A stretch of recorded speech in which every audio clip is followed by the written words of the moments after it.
How far-reaching is the college admission scandal? What does President Trump's budget say about his priorities? And is Nancy Pelosi smart not to pursue impeachment of the president?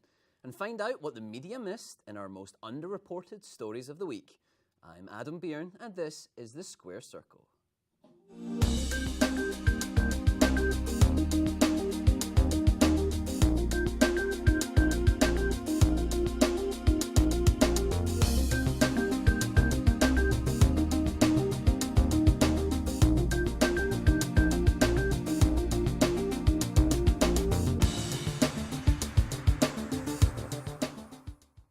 Hello and welcome to The Square Circle. I'm your host, Adam Byrne. Joining us today are Christian Barnard of Young Voices, Gregory Clay of gdclay.com, and political reporter James Rosen. Welcome, everyone. Thank you. Great to be here. All right. A major scandal broke this week as the FBI arrested dozens of wealthy parents who allegedly cheated and bribed college admission officials to admit their children into privileged schools. Here's the story from CBS News. According to court documents, Singer was the CEO of a college prep company in California. Parents spent as much as $6.5 million to guarantee their children's college admission. The company would not only help doctor SAT and ACT tests, it would also create the false impression the students were elite athletes, bribing coaches and creating fake athletic credentials complete with altered photos for kids, some of whom didn't even play the sports for which they were recruited. So, Gregory Clay, how widespread do you think this is, and what implications do you think it will have for the college admissions process? Well, I think it's only the tip of the iceberg, and we're talking a serious iceberg, Antarctica. Now, what gets me is that how this whole thing was uncovered. The federal government was investigating a financial executive for securities fraud. The next thing you know, you have a college admissions scandal. You know, it's like going to a fight and a hockey game breaks out. You know, I mean, the thing is a total trip because the executive just so happened to give the federal government, i.e. the FBI, a tip. Oh, by the way, this women's soccer coach at Yale was looking for bribes, and, you know, my daughter and everything. And next thing you know, the FBI go, wait a minute here. So, and because last I heard, there were at least 750 families involved in this. You know, all wealthy folk, you know, actresses, Felicity Huffman, of course, Lori Loughlin, of course, Aunt Becky, Full House, am I right? And but the other thing that gets me about this situation is the parents. I mean, because it's obvious that the parents don't have enough confidence in their children, that they don't think the children could do academic work on a college level on their own. I mean, that's what gets me. You don't have that much confidence in your own child. So therefore, you say, okay, hey, I got $500,000, you know, get my daughter into USC, you know, like what Lori Loughlin did, you know, who stars allegedly, yeah, allegedly, Berkeley, but you know, who stars in not only Fuller House now, but also the Garage Sale Mysteries, which airs on the Hallmark Movie Network. And speaking of Hallmark Movie Network dropped Lori Loughlin on Thursday afternoon. She's history, and there's so much money involved, and there's so many tentacles to this because you know Lori Loughlin is an accomplished actor. By the way, it's a good show, Garage Sale Mysteries, and her daughter is also making bread off of being at USC. You know, because her daughter Olivia Jade, OJ, the new OJ. In Los Angeles and at USC, just like O.J. Simpson did 50 years ago. You know, she is a YouTube star. She makes money because she has like 10 sponsors who sponsor her on YouTube, you know, Amazon, and she does cosmetics commercials on YouTube, et cetera, et cetera. She makes something like between $30,000 and $50,000. You know, per appearance. Well, I think what this whole thing exposes really is it's just been an opportunity for everyone to discuss what they believe is already a really kind of corrupt system of college admissions. And so while it may be the tip of the iceberg as far as illicit activity, I think either way, the real story is already these elite institutions. It's all about who your connections are, whether your parents can pay full tuition. Especially if these smaller schools, there's a huge premium that they put on, I mean, poorer students are basically being subsidized by those who can actually pay full tuition. So either way, I think it probably is the tip of the iceberg. I mean, I applied to college not that long ago and went through college not that long ago. This is not at all surprising to me, but I think the real question is, where is the line between what is illegal and what's legal? Because there's already all sorts of bizarre kind of cronyism. One thing I will add, though, is that these are just focused on the top elite schools.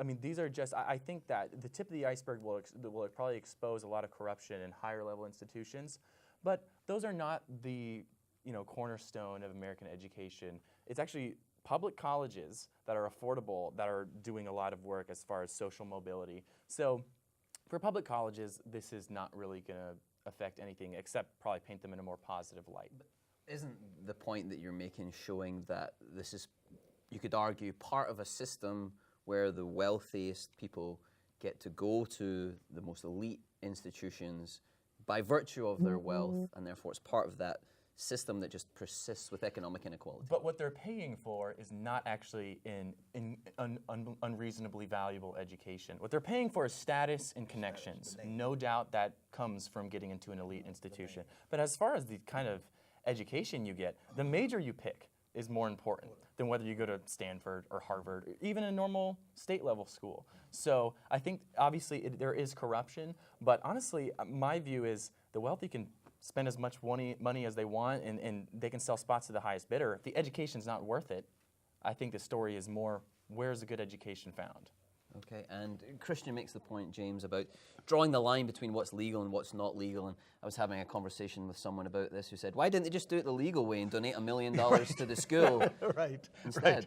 Right. Well, that's a very good question. I mean, as Christian says, the standardized testing, which favors wealthy white people who speak a certain way and have a certain type of education, has been controversial and in some ways scandalous for decades. There's been a debate over it. It's culturally biased. It disfavors people of color. It disfavors other folks. And this just kind of, in a way, this raises the bar, and people will be talking about it. I'm amazed in this scandal how many people were involved and how long it went on before it got blown out of the water. I mean, you had proctors, you had people with the college board, you had psychologists rating. I mean, the most fascinating thing to me, and in some ways the most evil part of this, is that apparently the way it worked was that in order to cheat on the test or have someone take it for you, you had to take the test alone in a room. In order to get in a room alone, you had to claim that your child had disabilities. In order to make that claim, you had to find a psychologist or a doctor or somebody who was willing to say that. So, and in order to pay the bribe, you had to filter it through a charitable organization that said it helped needy children. Just to right. So this was unbelievably complex and involved probably hundreds of people, if not thousands. And don't forget the coaches. And the coaches. Yeah. And how could that stay hidden for, I don't know, went on for what, at least 3 years, maybe 4 years, something like that. It's unfathomable. But the whole standardized testing, the college admissions system is questionable in many ways. Well, so you're wondering how long this could go on for. I wonder, does that show that there's a failure in the legal system in this country in terms of investigating this type of crime? I think there were a lot of people who knew about it and looked the other way. I mean, when you've got the tennis coach at a place like, was it Yale? Yeah. Okay. The women's soccer coach at Yale. Women's soccer coach. Yeah. When you've got the women's soccer coach, I mean, women's soccer, they're the best. Women's soccer players are the best in the world. This is not a minor sport. Okay, it's the top sport for women. At Yale, an Ivy League school, on the take for bribes. I mean, 1.2 million. She and openly allegedly, yes, and talking about it openly. I mean, how did this stay hidden? It's just extraordinary. And so, I mean, you all seem to be in agreement, obviously, that this is wrong. But I just wonder, what do you think the level of punishment should be for this? Because you have families from minority communities who use their relatives' addresses in wealthier neighborhoods to get their children into better schools in those neighborhoods. And those parents have gone to prison They're going to jail. for that. Right. That's right. They should treat this like a RICO case. The way the federal government goes after mobsters, especially back in the 40s, 50s, and 60s, and 70s. Treat it like a RICO case, because it's racketeering. It's a widespread conspiracy. It's definitely a widespread conspiracy. It's serious racketeering. And that's why the federal government should treat it, because some of these people are making bread off ill-gotten gains. You know, you're doing something illegal to make money. Okay. You know, Olivia Jade's a perfect example. Lori Loughlin, you know, the new OJ, because she's making money, you know, off of being at USC. That gives her the background to go on YouTube and basically advertise all this stuff with her sponsors, Amazon, Cosmetics, Michael Kors, et cetera, to sell products to other college women. Okay, and I know we do need to move on to our next topic, but very quickly, yes or no, the children, most of them didn't know that this was going on. Should they get to keep their places? Yeah.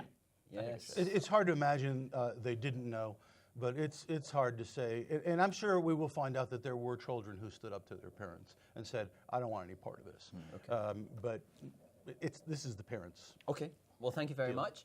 And I'd just like to remind our viewers right now that you can submit your questions to our guests through our website, publicsquare.net, or via Facebook or Twitter, and we'll answer as many as we can live on air towards the end of the show.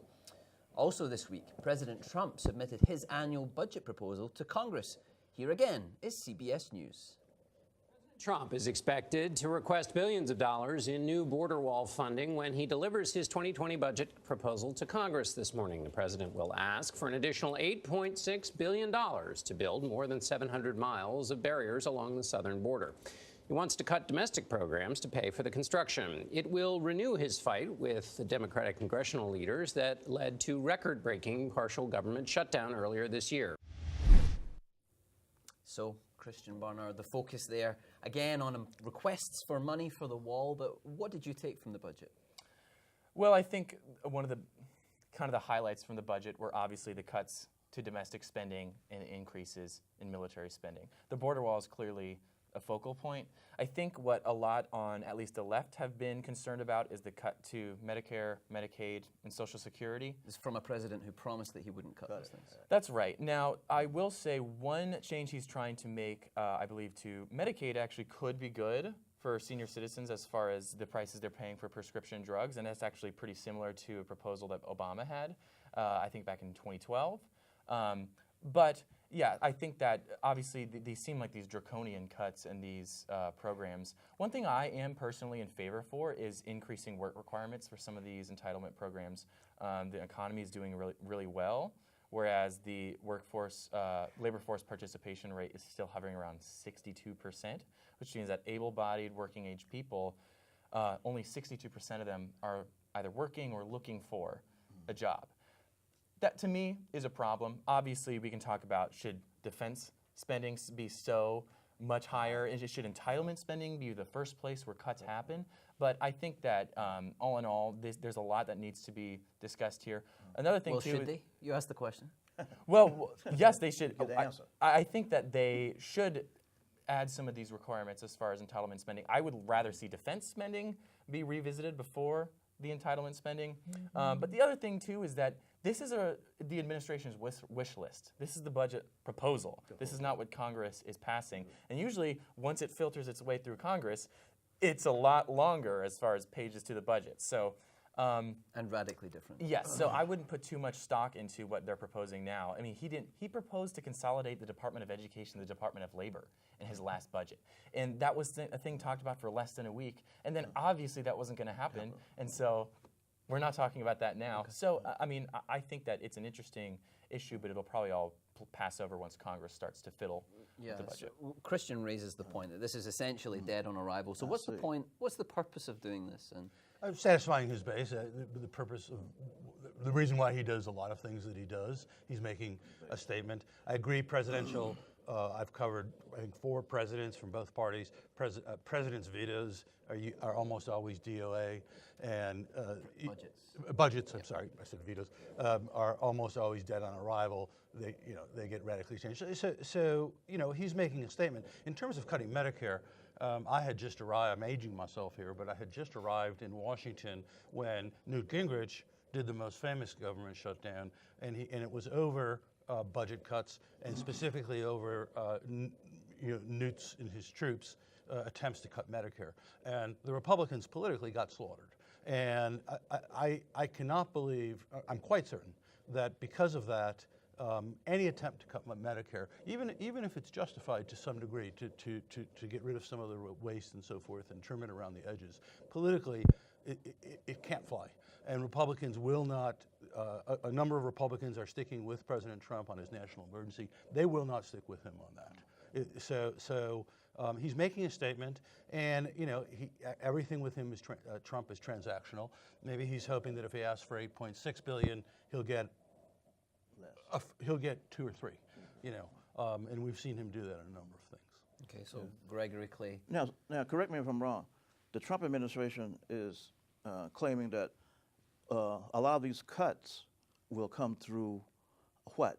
Reducing waste and fraud. It's standard. Yeah, we've heard that before, especially from Republicans, right?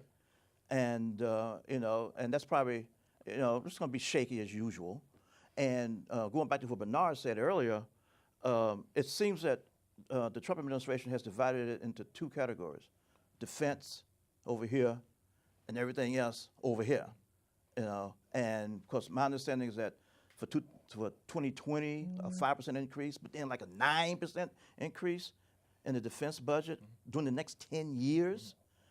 Cutting education, like after-school programs, things like that.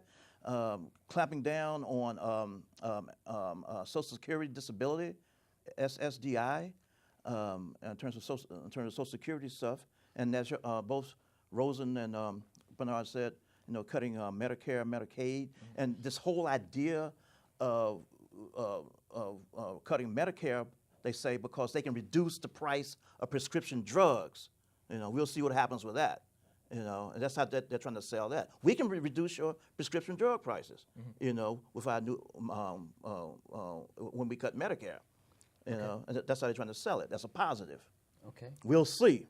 We'll see. We shall see. All we have to do is go to single-payer healthcare like Canada. And that sounds like another debate for another show. But finally tonight, House Speaker Nancy Pelosi surprised many people when she nixed the idea of starting impeachment proceedings against President Trump. Here's ABC News' coverage. Speaker Pelosi says President Trump is just not worth it. Now, she is not closing the door completely on impeachment, but she says that unless there is something so compelling and overwhelming and bipartisan that it's not worth it because impeachment would greatly divide the country. The problem here is that not everyone in her party agrees, potentially setting up a showdown here with some of her more progressive members who are already openly calling for impeachment.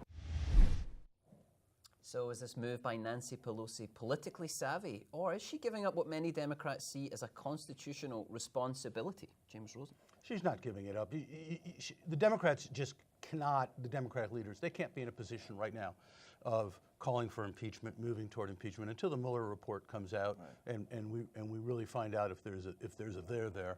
You can't be pushing impeachment. So she's doing what I think is politically expedient, what's politically necessary at this point. I think the bigger story that just startled me, and I saw a headline and I couldn't believe what I read, is that the House voted unanimously, every Republican and every Democrat to make the Mueller report public.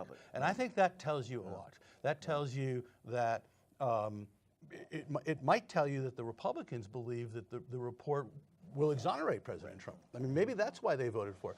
But it is going to be extremely difficult, almost impossible now, I think, for that report not to be made public. In all likelihood, it would have been leaked. But, you almost never get, on a matter of substance, you almost never get a unanimous 419 bipartisan vote like that. And I thought that, to me, was a stronger statement than President Trump asking for $8.6 billion. Okay. Christian Barnard, where do you see this impeachment talk going? I think that, I actually agree with you, James. I think that as far as strategy for the Democrats, it's really not smart, especially for the battleground state Democrats, right? The Democrats have talked a lot about the importance of having majority in Congress. And if they want to do that, they need to be very careful about when they talk about impeachment. The fact of the matter is that there are a lot of moderates out there, and they don't want to hear they don't want the narrative to be driven by, I think, the minority progressive faction in the Democratic Party that it keeps talking about resisting Trump and impeaching Trump and investigating everything. I think they don't want the narrative to be driven by that part of the party. So if Pelosi, let's say she had come out and said, yeah, we need to impeach him. There was that one freshman congresswoman who said we need to impeach the MFer, right? So I think Pelosi would be very ill-advised if she had done something like that. So is this her protecting Democrats then by essentially taking that off the table? Big time, because I don't know that she's not taking it off the Well, table. not fully taking. Well, but at she's least not playing the card yet, Yeah. right? And so progressives in the faction who really believe that they're correct, that there is a there, their part of the conversation isn't over, and the Democrats who are in the battleground states who don't want to be answering questions to their constituents about if Trump is going to get impeached. And to your point, that would then allow those Democrats to say, well, Nancy Pelosi says that it's not going to happen right now. Yeah, So I mean, I think what Democrats want now is for a lot more investigations to happen, and that's what they're doing in the House. And so she's not saying all the investigations are going to stop, all the committees are going to stop. She's just saying, we're not going to talk about impeachment yet. We're going to talk more about transparency, and then if more evidence comes to light, starting with the Mueller report, which should be released in the next month or so, then they might still have the impeachment conversation then. And Gregory Clay, there's some people who say that Nancy Pelosi and everyone else who serves in Congress swore an oath to protect the Constitution. And if they believe the president is unfit for office, as many Democrats do, isn't it their constitutional responsibility to begin impeachment proceedings? Well, there's something else in play here, too. Now, there was a poll released earlier this week that said 59% of the people were against impeachment of Donald Trump right now. Now, if you're going to impeach the president, shouldn't you have a sizable portion of the country behind you? Well, that's where she's talking about public sentiment. Right, it's public sentiment. And I think that's one of the things, as you say, that Nancy Pelosi is, looking out for, wary of. Furthermore, she knows what happened when Bill Clinton was impeached. Do you really want to go through that whole thing again? Because his poll numbers went up. Poll numbers went up. It hurt the Republicans because they were the ones begging, for impeaching Bill Clinton. This holier than thou stuff, et cetera, et cetera, et cetera. And do you really want to do that? Because suppose it happens and it backfires on Democrats in the 2020 election. Because in some respects, the Democrats could make Donald Trump a sympathetic figure. As hard as that might be to believe to some folk in the world, but it is possible.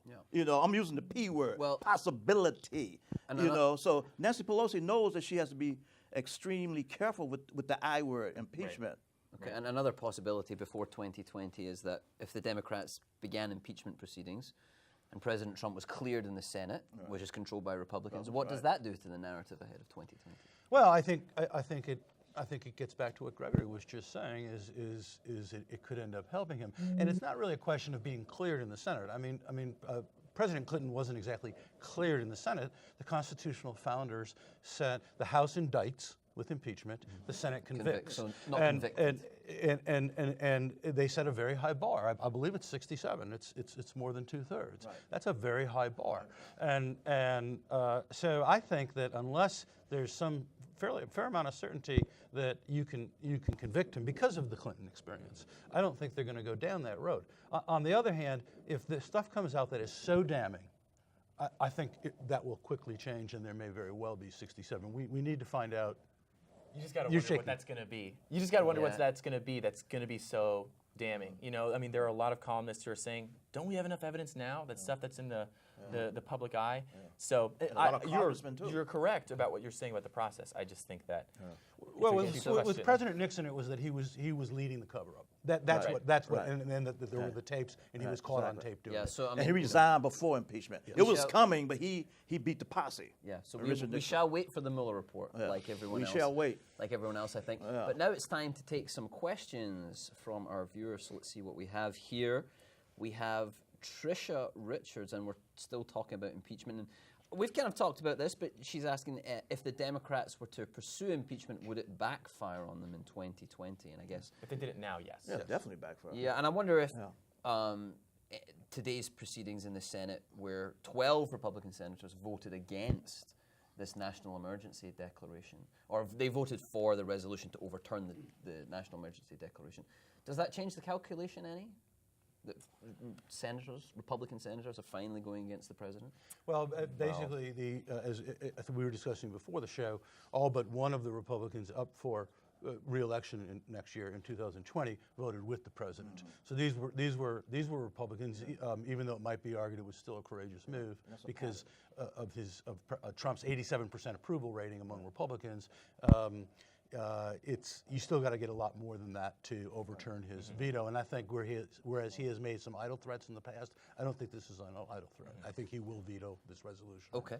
And we'll take our next question from Paul Spencer, who asks, how widespread, now I think we know the answer from you, Gregory, but how widespread do you think cheating is in college admissions? Is it just elite schools? Well, in this case, it's the Ivies and the school right up the way here, Georgetown and USC and UCLA, Stanford, elite schools, because, it goes back to status. Bernard talked about this earlier. Yeah. It's a status symbol. You're a parent, and you can say, hey, my daughter went to Harvard, just like your boy Jared Kushner. Correct me if I'm wrong. Jared Kushner wanted to go to Harvard, couldn't get in. His dad gave it a massive... Pop gave $2.5 million to Harvard. Listen, next thing you know, Jared Kushner is in Harvard. Am I right? That's how... I am right. Yes, you're correct. All that's right. how Cool. elite institutions work. That's just how they work. And my argument is that who cares, right? I don't think they're worth it, honestly. I'm not saying it's not worth pursuing it as far as, prosecuting people who are committing fraud and stuff like that, but it's not worth obviously it. somebody cares. The FBI is involved. Somebody cares. Well, I'm saying who cares about your kid going to Harvard? I think the whole conversation should shift away from, yes, it's widespread. The incentives are in place. I know people who But that's have major cheated on status exams going to and- Harvard and Georgetown. Are you kidding me? Especially when, see, college to me helps the most when you come right out of school looking for that first job. That's where college helps you the most, But then once you move on into your career, I don't think your college means as much. But come out of school and say, hey, man, I went to Yale, Harvard, Georgetown, Stanford, Duke, etc. That's a big deal. Right. Thank you, folks. But now it's time for the most underreported story of the week. I'll start because Jumping right in. I think I've got my best underreported story ever. This goes into the underreported Hall of Fame, and it takes place not in the United States. It takes place in Italy. Those crazy Italians. But I love this story. There's a hospital in Naples where the nurses, led by trade unionists, have been complaining about work conditions and a number of other things for years. And getting nowhere. And so it looks like some of the nurses, in an organized move, together with the trade union that represents them, released hundreds of cockroaches in the hospital. And the scheme was uncovered because scientists came in and found out that these were not only not native to Italy, they weren't native to Europe. They weren't native to anywhere within 15,000 miles of where this hospital was. They were native to, I think, somewhere in Asia. So, but anyway, that's certainly a great way to make your point if you're a nurse, and I'm sure their motivations were good. Fantastic. Christian. So in Florida, there is a King Charter Schools. They're trying to open their first charter school. It would be the first plant-based or vegan charter school in the country. Hopefully, if they don't get too much flack from USDA as far as school lunch and school breakfast reimbursements, because they're not serving as much milk as the federal government it requires. They will open sometime this year and be the first vegan, totally plant-based charter school. Vegan schools, okay. And Gregory Clay, your most underreported story this week. Very interesting. Very interesting. Okay, I'm going to England. England is in the midst of a major rash of knife attacks. Last I heard, the count had reached 42. A 17-year-old girl was killed by a knife as she sat in a park listening to music. And this happened in London. And apparently there's been at least 18 in London alone. So instead of guns in England, it's killing people with knives. Yeah, and it's definitely a serious problem there, which seems to be getting worse. Definitely. But that is it from us for this week. My name's Adam Byrne. Thank you for watching The Square Circle. We'll see you next week.